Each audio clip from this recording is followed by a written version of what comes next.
Ғұн тайпаларының шығыстан батысқа қарай жылжуы біздің заманымыздан бұрынғы 2-ші ғасырда басталып, біздің заманымыздың 4-ші ғасырына дейін созылған.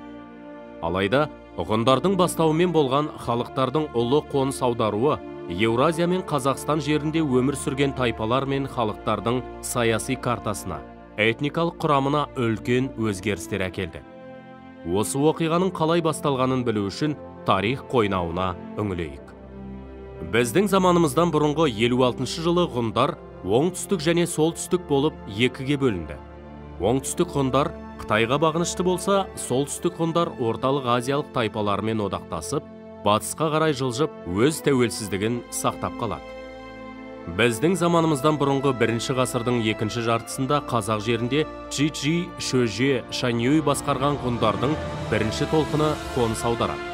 Олардың бір бөлігі Қаңлы тайпалық бірлестігімен көршілес қоныстанады. Қаңлылармен одақтаса отырып, ғұндарды біріктіру мақсатын көздеген Чжи өз қарауындағы ғұн тайпаларымен бірге оңтүстік шығыс Қазақстан жеріне бекінеді. Ғұндардың батысқа қарай қоныс аударуының 2-ші толқыны біздің заманымыздың 1-ші ғасырында, біздің заманымыздың 93-ші жылы басталды.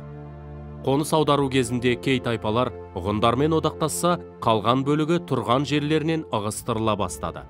Ғұндардың қоныс аударуы орталық Қазақстандағы, Сырдарияның солтүстігіндегі, сондай-ақ Арал теңізі мен Каспий аймағындағы тайпаларды қозғалысқа түсірді.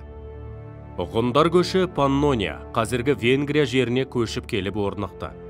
Мажарстанның Венгрия тұрғылықты халқы мадиярлардың орталық Еуропа аумағына ұлы даладан келгені жайында деректер мен аңыздар көп кездеседі. Сол мадиярлар Қазақстанды өздерінің ата жұрты санайды. Тарихта ғұн тайпалары бастаған бұл ұлы көш халықтардың ұлы қоныс аударуы деген атпен белгілі. Қорыта айтсақ, ғұндар Еуропа аумағына кіргеннен кейін құл иеленуге негізделген Рим империясы ыдырап, Еуропада феодалдық мемлекеттер пайда бола бастады.